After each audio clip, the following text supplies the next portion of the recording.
You're listening to the When Life Hands You Lemons podcast. But in an entry-level film production, it's one strike and you're out. You're fired. I'm not calling you back. If your goal today is to make a basket, we're gonna make that basket. The minute you create something, as soon as it's made tangible, you have a copyright in it. How do I get our guys to sound that big, that full when they do the harmonies? And I'm your host, Lennon Seahawk. Let's get to the show. Hello and welcome to another episode of When Life Hands You Lemons. This episode features Cameron Rath. He is an artist manager who used to work at ATC Management. He was born and raised here in Los Angeles, and he threw a lot of warehouse parties, so he tells that story in this episode. And he started a site called FMLY, which is now shut down due to creative differences between him and his co-founder. But at its peak was seeing 100,000 views a month. And it was basically a collective that kind of showcased the hidden talent in the music industry. He's a coworker of mine now, and he still is doing a little bit of artist management, but he has a vast array of knowledge in the music industry and music business. So we'd go kind of deep in some different aspects. One of them being one of his artists that he was managing getting a Grammy nomination, and then the opportunities that kind of arose after that, and how it kind of changed his perspective, if at all, because he discusses how you're setting these goals and you achieve these goals, and then you kind of get to the goalpost and it's like, well, now what? So we talk about that. And he also talks about, staying mentally healthy, physically healthy, some things that he was doing to kind of numb the pain and the stresses that he was going through as an artist manager, managing 5 artists at the time. And, that's, one artist alone can be a full-time job on top of managing 5. So we talk about that. And then at the end of the episode, we discuss brand partnerships, and he provides some tips and tricks on how to go about brand partnerships. And because they can be kind of a murky area for a lot of people and kind of difficult to navigate. So he gives some tips and tricks on how to do it and some of the successes he's had as an artist manager securing some brand partnerships. So without further ado, let's get into the episode with Cameron Rath. My name is Cameron Rath. I have been an artist manager for the better part of a decade. Before that, I threw a lot of events. I got started when I was 13. I started throwing shows, and it became kind of an addiction. What kind of shows were you throwing? I was throwing, I guess at the time it was kind of like DIY shows. So whatever spaces would allow a 13-year-old to throw a show, I did. Were there a lot of them? There was a fair amount. I grew up in LA, so people were a little bit more receptive, I think, to that type of thing. Mm-hmm. I threw shows in a salon after hours for a couple of years, a place called The Cutting Room. Did shows at this place called the Central Chocolate Collection, which was a chocolate factory. Okay. And when I kind of came to it because I was really bored by the way shows were presented, and I thought that there was more to a musical experience that could be explored. So I started thinking about what ways can we challenge that dynamic of observer and a performer, and that took me to throwing monthly bike rides, where we would have anywhere between 200 and 2,000 people on bikes. Like pedaling bikes? Pedaling bikes. Yeah, pedaling bikes. And we would go about 20 miles throughout the night. Wow. And every 3 to 5 miles, we would stop in a park or a parking lot where we had taken advantage of some outlets that we had found. And there would be a band set up, and the band would play until the cops came, and then we would go to the next spot. And did the cops ever follow you to the stops? Did they catch on? Well, I planned it through a precinct map. So I saw where the police precincts were, and each stop was in a different precinct, so they would never catch on. Oh, so they couldn't follow you. You'd have to go on to another. Exactly. Yeah, it was kind of like not their problem after we left. Genius. And that was kind of where I cut my teeth.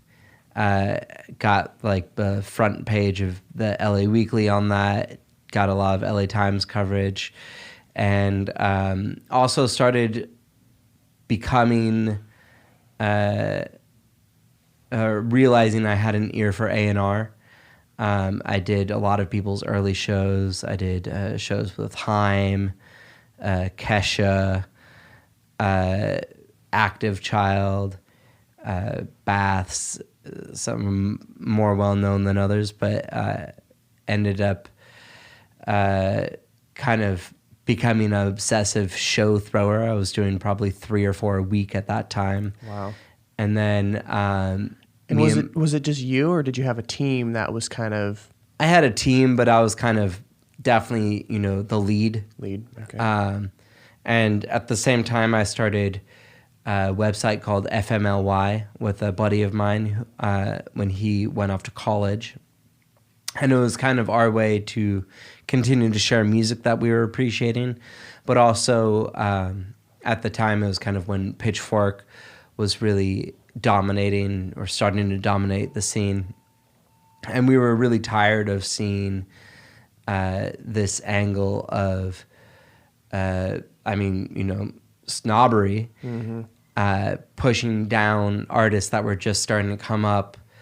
It was at that time where a DIY artist, if you got reviewed on Pitchfork and got, a 5 out of 10, it could ruin your career. And so we really wanted to be the antithesis to that and started a website where we just talked about music that we loved and in a very impassioned way. And people started picking up on it and emailing us from all over the world, mostly other musicians, and started having other musicians cover their local scenes as well. And we built that till it was, we were having about 100,000 monthly viewers. Wow. We spun that out into a community-based festival, and that started in LA, but then opened up chapters in Orlando, New York, Paris, Lima, Peru, Melbourne, Australia. And the LA one grew from a one-day festival, we had about 100 people there, to a 2-day festival that we had, the last one we had was close to 10,000 people. Wow. And we always threw it with a $50 marketing budget, no headliners. We built it on the idea that you knew you were going to see interesting performances. And what is it, FMLY? Yep. And what does that stand for? Family. Family? Okay. And it was that idea of kind of accepting everyone for where they're at, and giving that love to, a lot of times people, would join. It was kind of a autonomous community. Okay. And so a lot of times people would join who felt like they had been rejected from, other places. Mm. And if that's anything, we need more acceptance and community in today's society. I was thinking FMLY. I'm like, fuck my life, something. This was before Fuck My Life. Okay, I was like, family, that makes much more sense. It's been a long day. And is the site still going? It's not. We stopped. Did you sell it or did you shut it down? We shut it down. It was ultimately creative differences. I wanted to turn it into a proper business. It was, kind of my ongoing goal of not having to have a real job. And my founder, my co-founder disagreed with that and wanted to keep it a community. So ultimately we had to move on from it. And I think that was in 2014. Okay. So, 6 years ago now. Wow. And then out of that, I started a venue in downtown LA. I kind of took the profits we made from the last Family Fest we threw and opened a community space downtown. Okay. We built an event space, a space for musicians to come and record and rehearse, and built a lot of visual art studios as well, and ran that as a nonprofit for a couple of years. Okay. And while I was doing that, I got really into management, and that kind of took over my world. Okay. And and started a management company called Vibe Coach Industries, which I ran for 4 years. Okay. And we had some great high moments. My only stipulation when I became a manager was I didn't have interest in working with white male artists. I am a white male, and I feel like I don't really need to, give more power to other white men. Someone's going to take them if they're good enough. Right. It didn't have to be me. Mm-hmm. And so I kind of found this niche where I ended up pretty much just working with Asian electronic producers, and that kind of became my world. And we built a pretty successful business with those artists. Ended up winning a Webby for most creative video. And when was that? That was the year, if you remember, Adult Swim put out a video called Too Many Cooks. Too many cooks, too many cooks. It was like the beginning of a sitcom that just kept spinning out for like 11. It's like it's a genius video, and we were up against that video that year, and that was like a big moment for us that we won, because we thought against that we had no shot. Yeah. And who was the artist that you were managing that won? His name at the time was Spaz Kid. Okay. And then 2 or 3 years later, I got another artist that I worked for, Starro, nominated for a Grammy for Best Remix Recording. And a remix recording of which song? It was a song called Heavy Star Moving by the Silver Lake Choir. Okay. And the Silver Lake Choir is an amazing project in itself. It's like a community choir that Ben Gibbard runs or helped found. Mm-hmm. And he has all of these famous musicians write songs for this choir. Okay. And that's here in LA, right? That's here in LA, yeah. Silver Lake. Okay, that sounded familiar. So why did you got into management? It sounds like you just continue to like resolve, like kind of roll over. Like you got into I was like pulling threads, projects. Like you rolled in, you got the party throwing, the venues, all that. You rolled it up and you kind of tossed it behind you, and now you went on to management, and now you're still doing a little bit of management, correct? I am, yeah. And you're not doing it as much as you used to be, right? I'm not. That used to be my full time. Full time. And I was managing, at the height of it, I was managing 5 artists. Oh, wow. Yeah. And what's it like in a day-to-day of managing 5 artists? Oh, Did you have anybody working for you at that time? Or was it just you? I had, at one time, I had a day-to-day manager and an assistant. Okay. And it's a full-time job. I always tell people times 5. Yeah. I always tell people who are thinking about getting into management, if you have any other choice in the world, don't do it.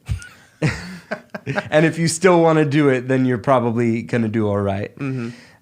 But it's everything. If you have multiple artists, some of them are going to be on tour in other parts of the world. So I would wake up at 3 a.m. to answer emails, take calls. If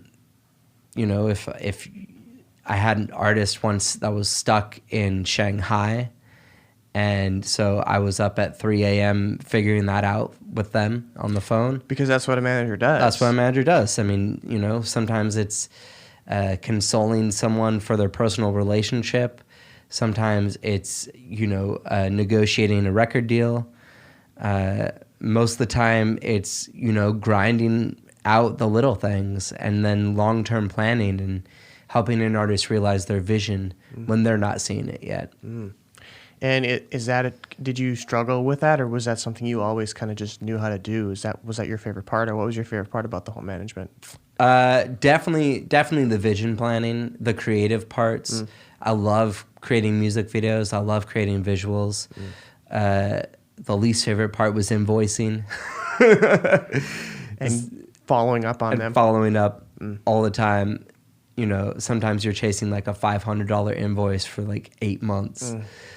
And yeah, so after we got that Grammy nomination, I got a lot of inquiries from kind of the major management companies to come over and work there.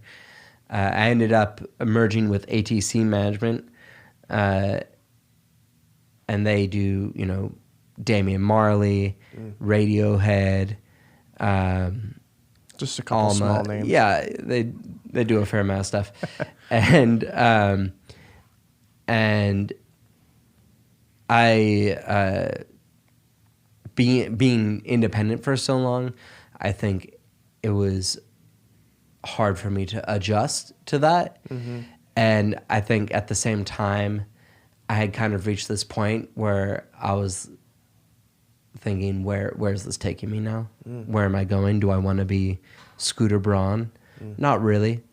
And so I had to really reassess. I was there for about a year, and then I left all of my management clients and looked for the new adventure. And what kind of at ATC, like, were you like a full-time manager? Were you day-to-day? What assistant? What were you doing over there? No, I was a full-time manager. Yeah. Okay. But it was, you know, it's inspiring being around other successful managers. Craig Newman, who brought me in, he created Radiohead. You know, he was there since the beginning, since day one. He worked the Creep campaign, you know, like legendary stuff. Right. Legendary stuff. He built, you know, the most successful radio PR company out of London that's still, you know, on top of the game over there. And being able to have one-on-ones with him and have him mentor me in that way, I mean, it's an invaluable experience. And who were some of the artists that you worked with at ATC? I just brought my own roster over. Oh, you just brought your own roster. Okay. So I didn't actually take on any new artists when I was there. Is that common where, like, an independent manager like yourself kind of brings in their own roster to a company? Or do you sometimes leave your roster and then you pick up some clients with the management company? I think the one thing I've found about management is the only consistency is that there's no consistency. So there's no real standards for it. Okay. Management companies work in drastically different ways. Like, just look at red light management, how they function. Totally. Like, every manager basically has their own business under the red light umbrella. Yeah, and that's basically how ATC function as well. I think a lot of bigger management companies function that way, which, you know, there's positives and negatives to any way you structure a business. Right. So... yeah, that's interesting.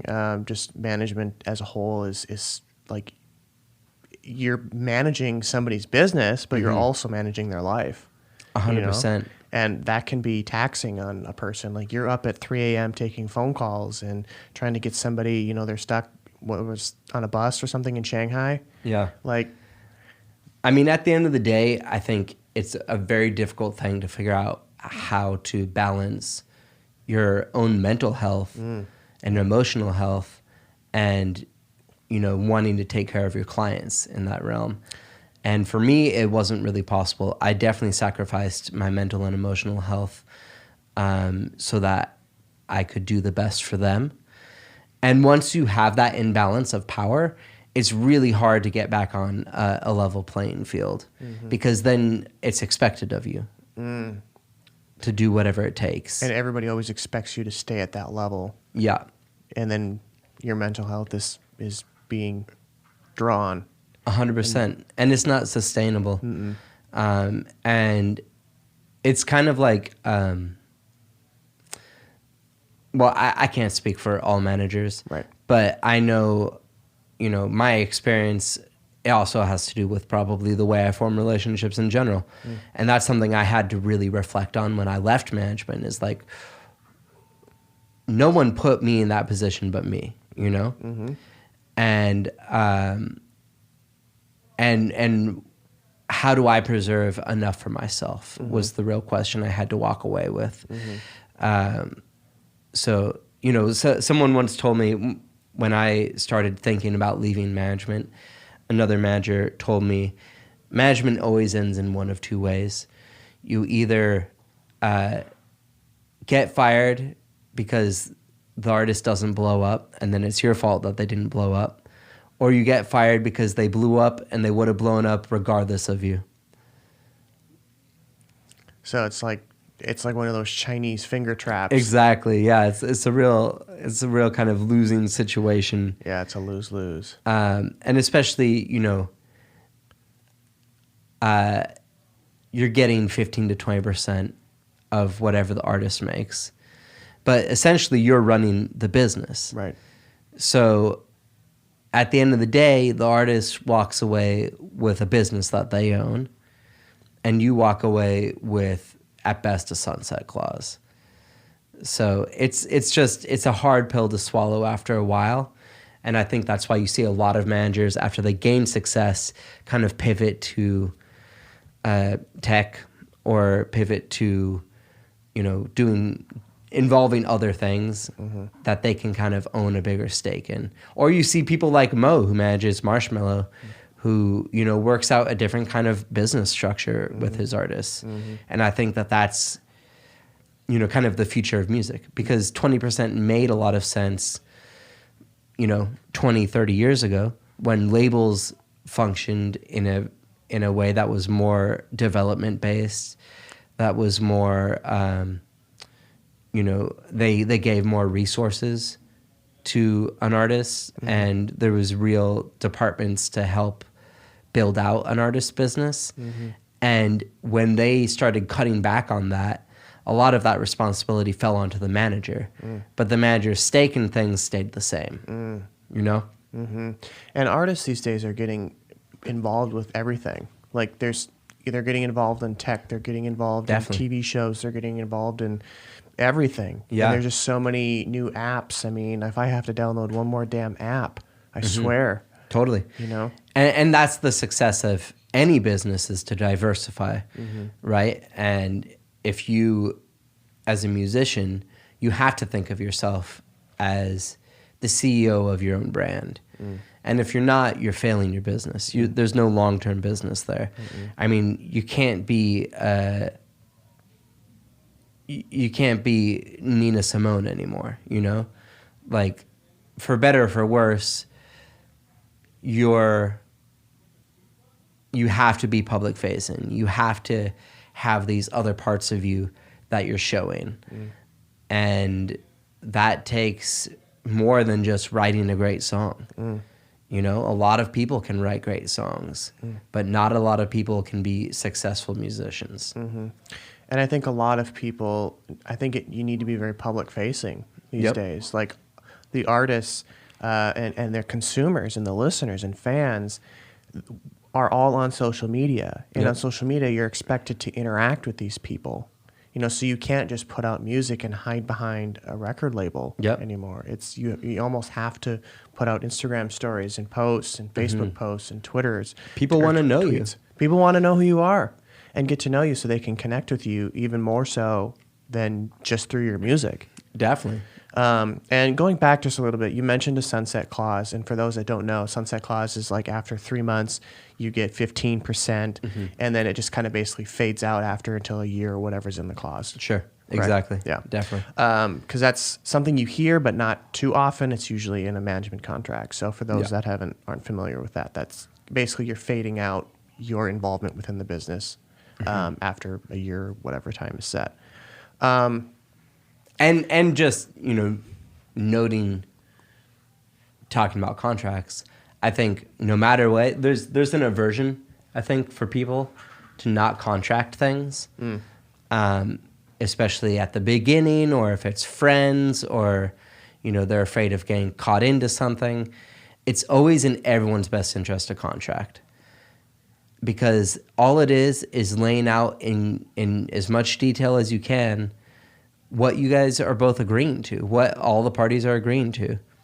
so there can't be miscommunication. Also, if things do go south, which of course you always hope it doesn't, but if it does, you already have a clause in your contract saying, okay, things aren't working out, we're not getting along, or whatever the situation is.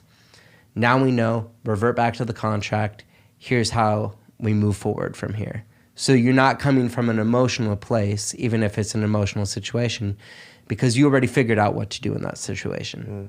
And it's very important. It's not just you sit down for an hour, you say, oh, yeah, we're good friends. We'll get along in 5 years, handshake. All right, let's start. Yep. Because there are so many situations that are going to come up.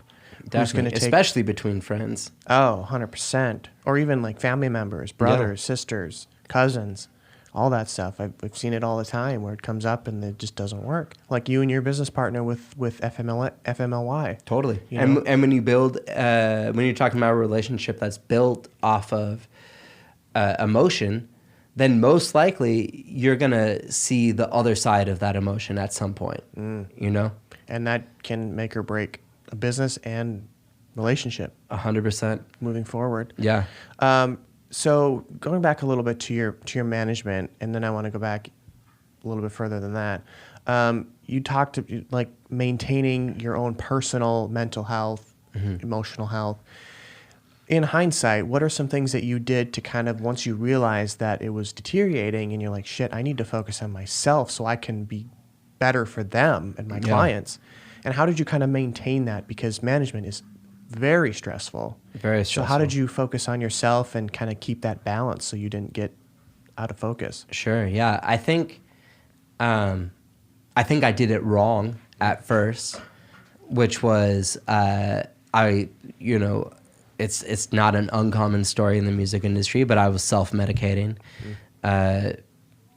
Sex, weed, alcohol, like whatever could help me feel good at the time to get me through the situation. Like a temporary fix. Yeah. And then when I really realized, I need to be more focused on making sure that I'm healthy in that way, it was a lot of, at night, a lot of long walks by myself to contemplate. I always find if I take a walk, it really gives me time to work through whatever I'm dealing with emotionally and mentally, and leaving my phone somewhere else, not having that as a distraction.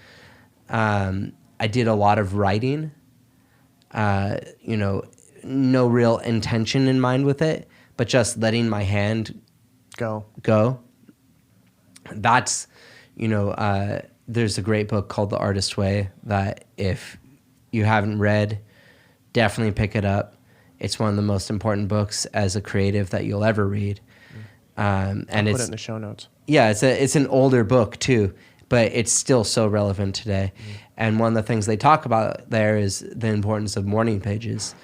And that's, taking whatever it is, whatever you can carve out, 20 minutes, 30 minutes, 5 pages, whatever it is, every morning, and making sure that you're checking in with yourself, you're writing down whatever's on your mind, getting it out of the way, and then if you're really feeling ambitious at the end of the day, bookending it and getting out everything that you had.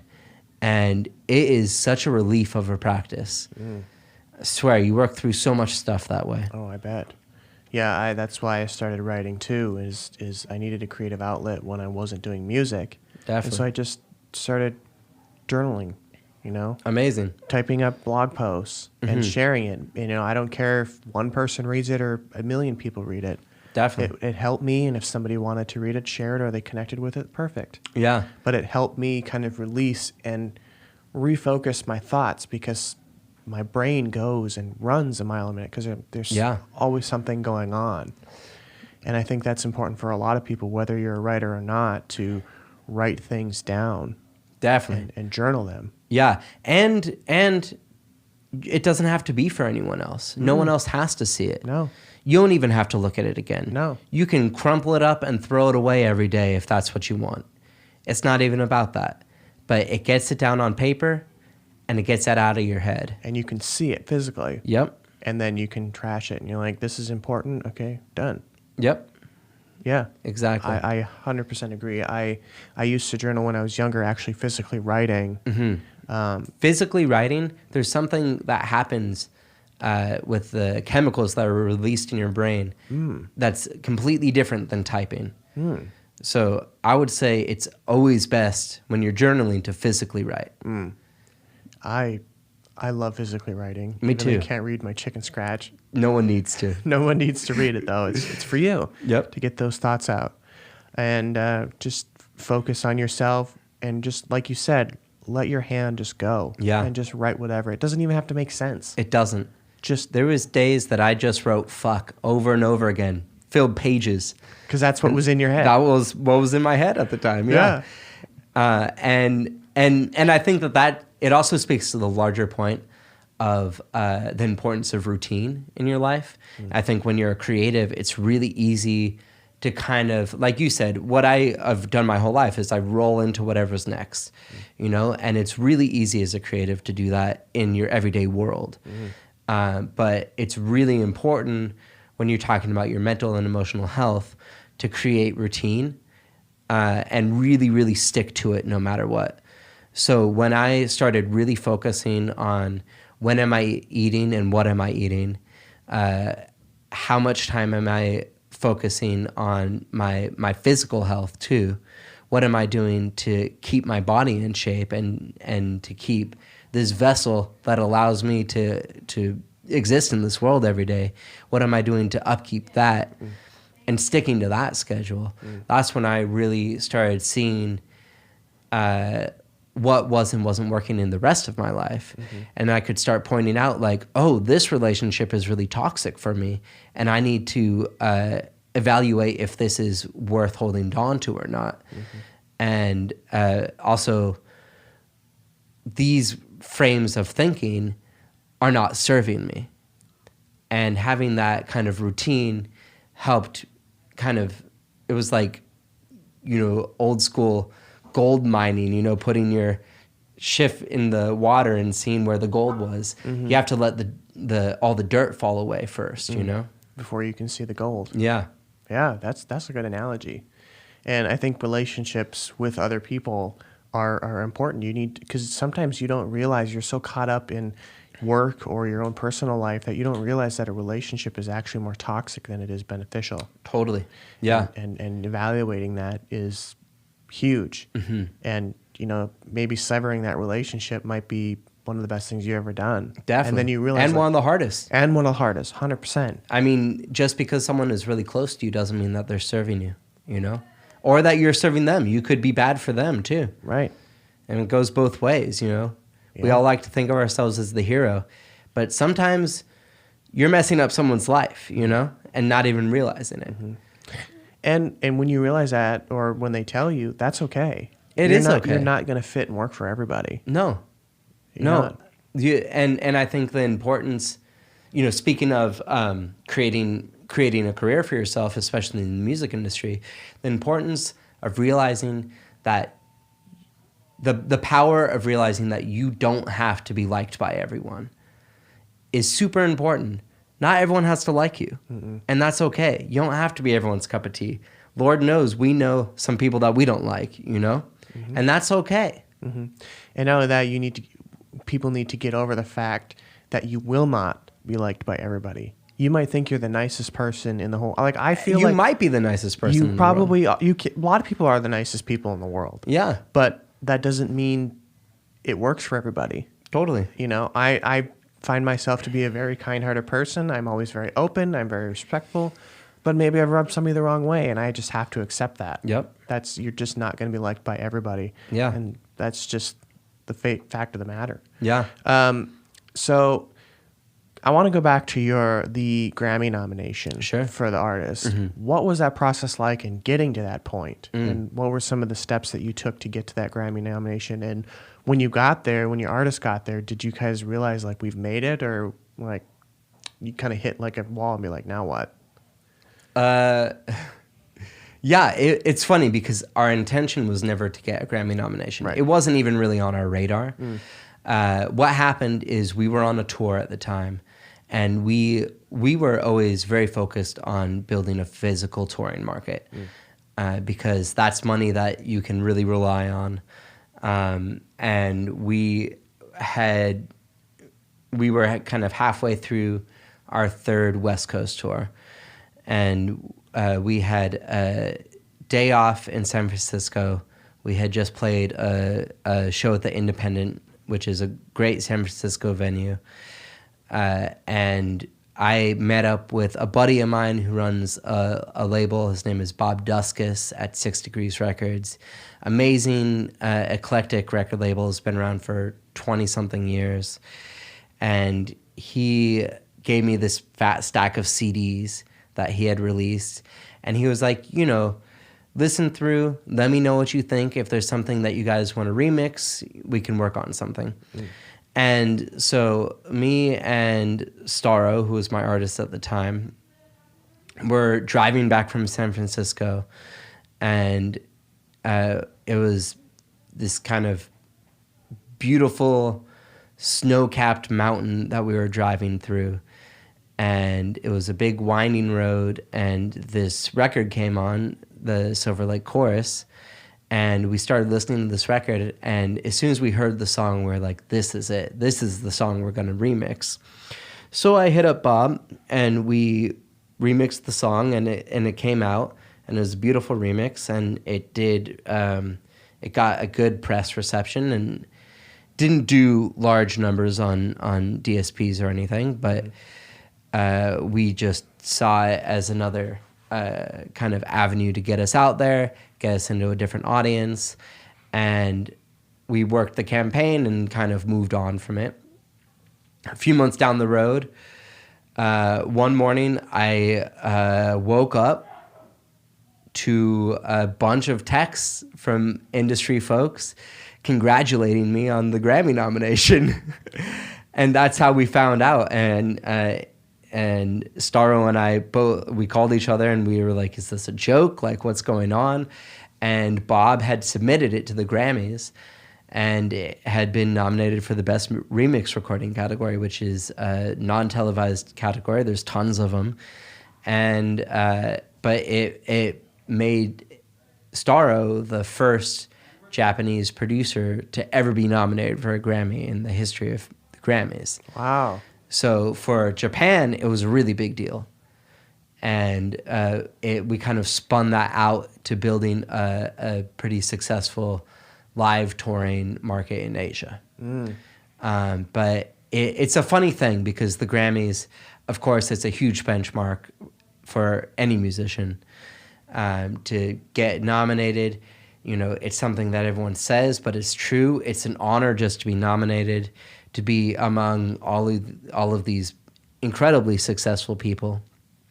And at the same time, it means absolutely nothing.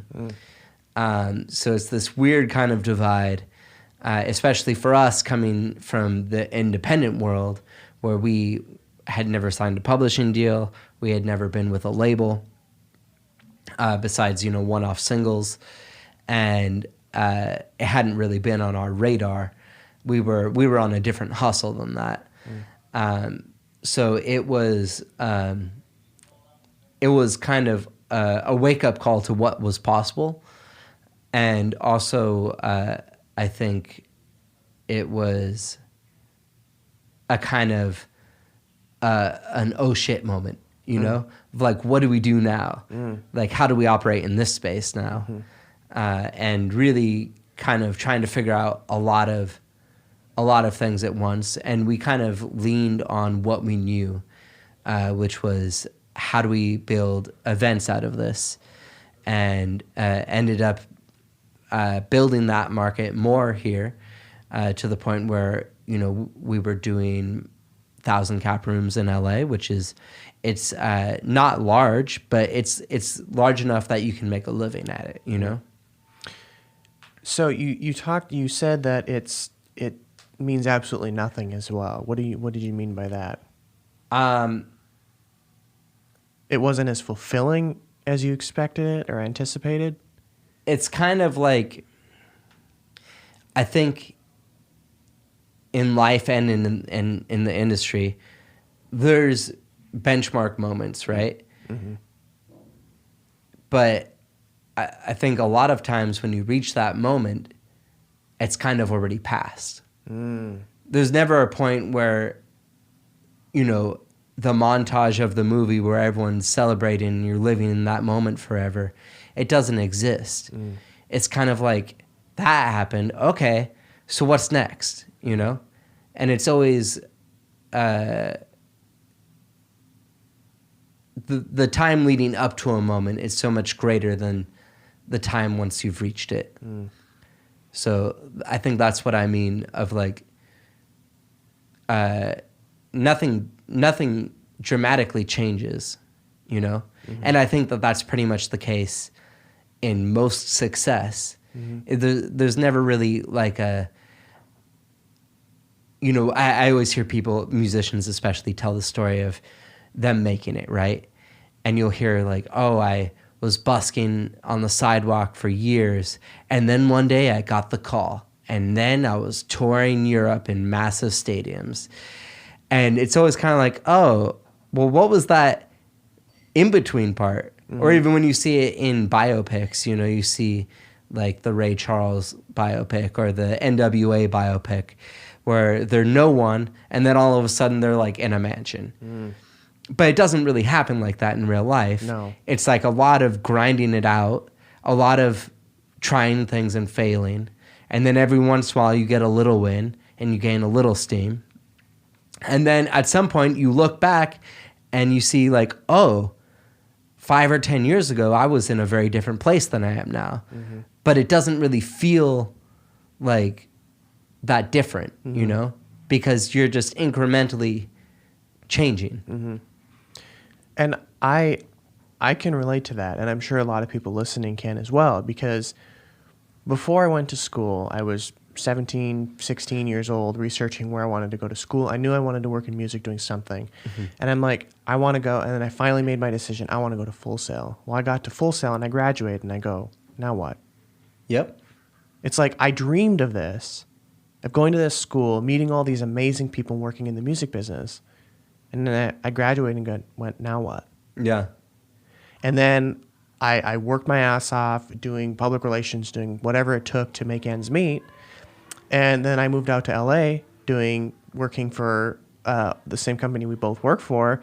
And I'm like, now what? You know, like keep going with the job. But now I'm like, moving to LA was one of my goals. And I'm like, now what? Yeah. You know, so it's like these things happen all the time, and you envision them to be these like grandiose moments, and it's like they happen, and it's like, now what? Yeah. And it's funny how that happens. And I think it's interesting. It's an interesting point because when you're thinking about your goals, I think it is important to be specific with your visioning, right? Like you have to know exactly where you want to end up. It's like having, you know, having a genie. You rub the lamp and the genie comes out. If you're not really specific with your wish, you're going to end up with something that's not what you wanted.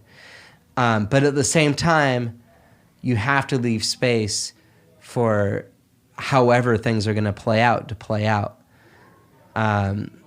Yeah, it's an interesting thing. It's an interesting thing. And also just acknowledging that the journey is what we're living for.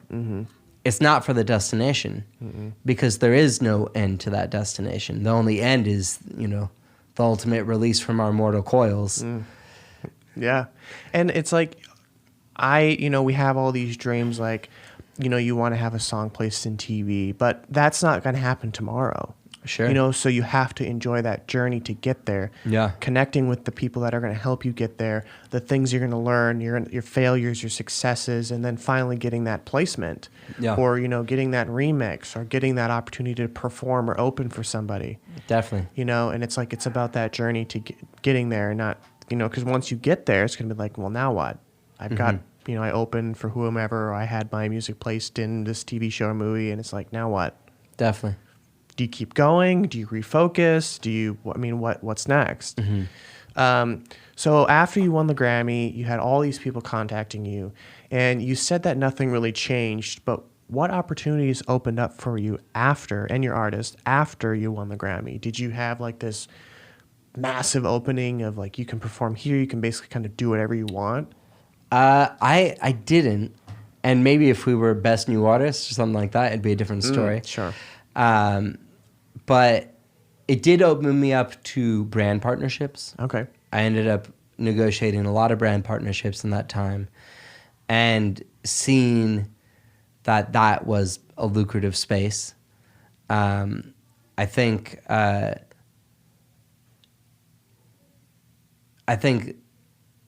it's difficult.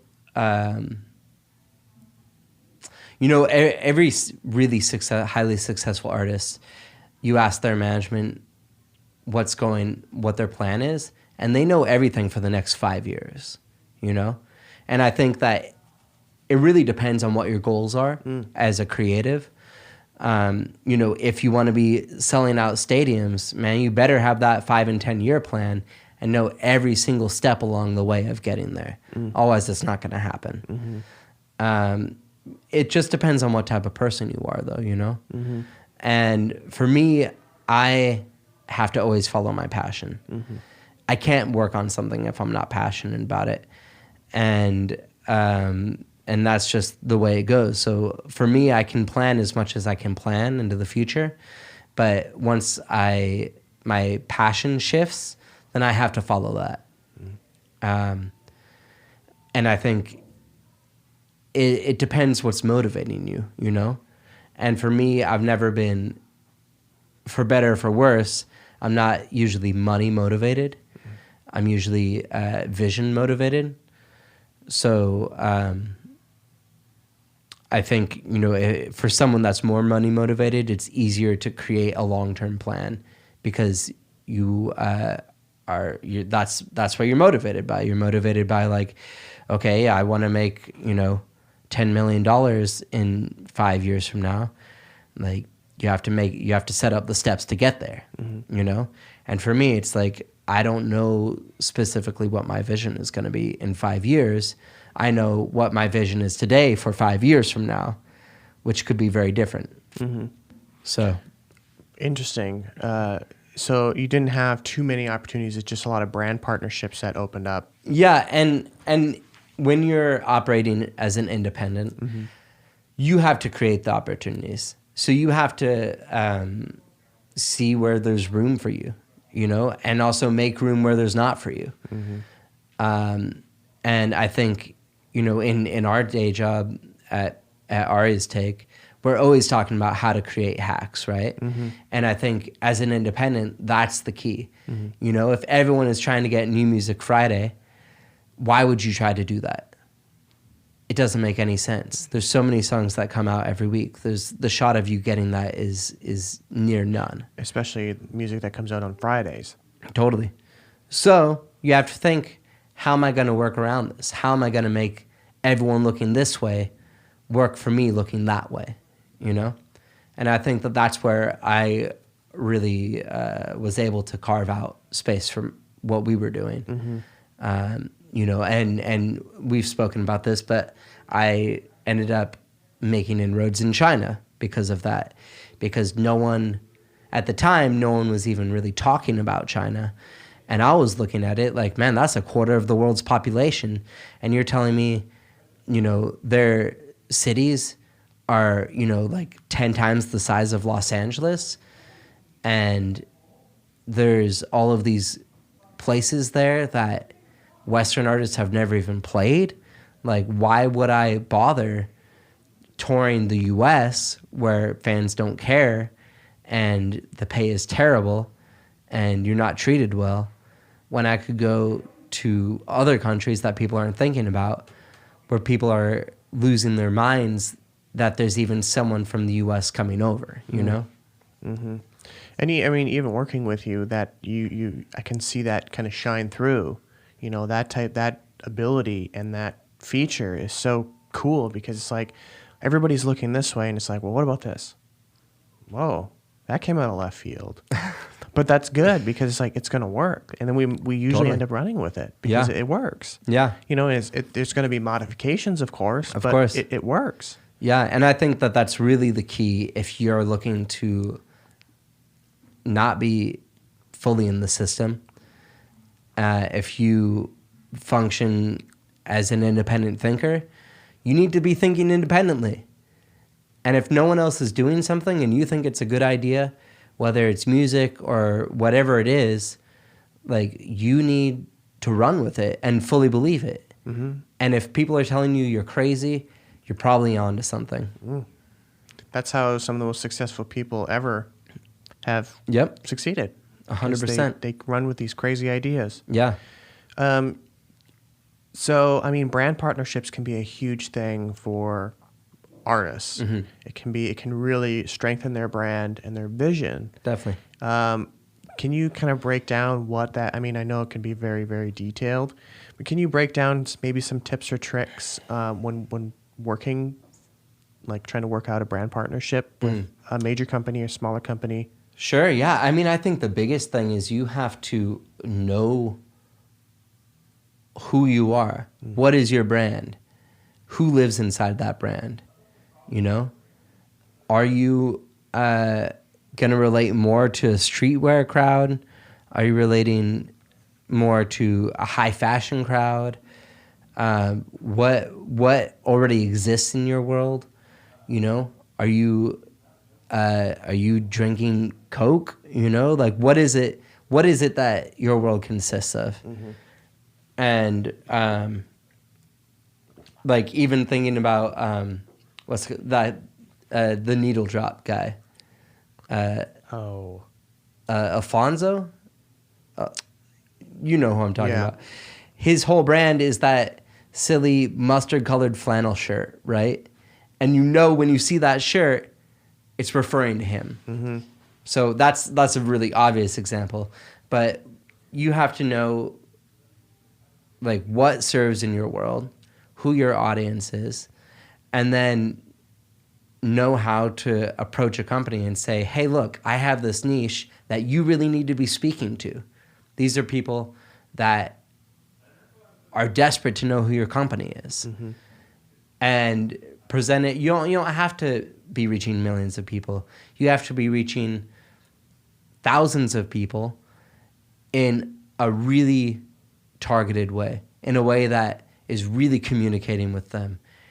And if you can create an audience that says, you know, when I see this, I know this is something that I really can trust. Mm-hmm. That's when you can go to a brand and say, hey, look, this is something that's going to work for you. Mm-hmm. So, like, somebody who's just getting started and has a couple of releases and doesn't have much of a following shouldn't approach a brand. I wouldn't, no. No, until... Especially because you only have one shot. That's you know? A good point. People remember. 100%. So if you can never be over-prepared for this type of thing. I think you got to take your time, really know your audience, know who you're speaking to, have the ability to back up what you're saying, have a really clear aesthetic as well. And that's what's going to speak to a brand. Mm-hmm. And of course, there's brands that you can approach that are into more developing artists. Mm-hmm. You know, I did a lot of campaigns with SoundCloud, and their whole approach to who do we get for brand partnerships was choosing developing artists. Mm-hmm. So you can always find artists that are brands that have that strategy as well. Mm-hmm. And another good example of that is a manager at Red Light. They partnered his artist, Victoria Canal, who's blowing up. And she was born without her left arm up to her elbow. I don't remember what the exact disease is or something, but they partnered with Nike to create a shoe that can be put on with one hand. Oh wow, that's so cool. Yeah, so they had a campaign for that, and that's a perfect example of a brand partnership. Exactly, because there's very few people that can represent that in the way that Victoria can. Right. And I think that is really, that's a perfect example of, like, you know, if you're just going on a tour and you want some brand to sponsor the tour. You know, Monster Energy Drinks presents your band. What's the motivation for that brand to sponsor you? Mm-hmm. Besides that you need money.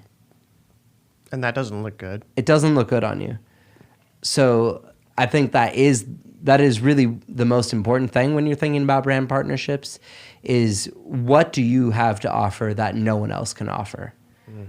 How are you going to speak to these people in a way that no one else is capable of speaking to them? Mm. And if you can answer that question, then you have something that brands could benefit from. Yeah, absolutely. I love that. And that goes for not even brand partnerships. That goes for just working with other people in the music industry. 100%. Never approach somebody, here's what you can do for me. No, you have to be offering. Always. Always. Oh, and in life, too. And life. Because honestly, if you do it in a way that is genuine, then you're going to get it back tenfold. Mm. But you have to really approach it in a way that's like you have something to give and you're giving it because this is what you need to do in life is to provide this. Mm. Yeah, absolutely. I think that's great. I think that's a great place to wrap up. We've been talking for almost an hour now. Oh, fantastic. So we got a lot. That was great. That was fun. Awesome. It was fun. We should have a weekly podcast ourselves. Yes. So how can listeners follow you, keep up with you, sure. your work, and if they have any questions on anything you said in the show? Of course. People are, I'm always open to talking to people, any questions people have. I'm on the Instagram, Cam the Coach. You can find me there. Feel free to DM me, to follow me. Any questions you have, I'm an open book. Great. And I'll put that in the show notes as well. So thanks for having me, Lennon. Of course. Thanks for being on the show. It was great. I learned a lot. Me too. And you had a lot. You had a lot of little nuggets of information, so that was great. So thanks for being on. I hope you enjoyed the conversation with Cameron Rath. He was a great guest. I really enjoyed our conversation. He talked so much about, staying healthy, being mentally healthy, physically healthy, and tips and tricks on brand partnerships, and just tips and tricks on being an artist manager and how to kind of navigate the realm of artist management and what that kind of entails. And I learned a lot, I used to want to get into artist management. I still kind of dabble in it, but not nearly as much as I wanted to or did, a year or two ago. But it's not an easy realm, and Cameron really discussed that, and we broke it down as to why he kind of left it. It was too taxing, and it's a lot of work, and I don't blame him. It's kind of one of those things that it's a difficult job to have and hold and stressful. So as a friendly reminder, there is some links in the show notes below, one of them being to my mailing list. I would encourage you to sign up so I can notify you when new episodes like this are live. There's also a link to my Patreon as well, so any money that I make through Patreon will go directly back into the show so I can make it better for all of you. There is a guest request form as well, so if you or somebody you know would be a good guest for the show, please fill it out and I will reach out accordingly if you are a good fit for the show. Last but not least, I would greatly appreciate a 5-star rating and or review on Apple Podcasts, as it helps this podcast be discovered by new listeners. And I want to continue building this community of music industry professionals around this podcast. I've had quite a few people reach out and share their thanks for the show, and I really appreciate that, and that's really what I live for, is to provide this content for all of you so you can learn and share the knowledge that I have through the show. So if you could leave that review, that really helps me out, and let me know what you like and what you don't like about the show. Or if you listen on any other podcast platform, leave a review, comment, rating, review, whatever it is, and I would really appreciate that. So thanks again for tuning in this week to When Life Hands You Lemons. We will see you next week on the show.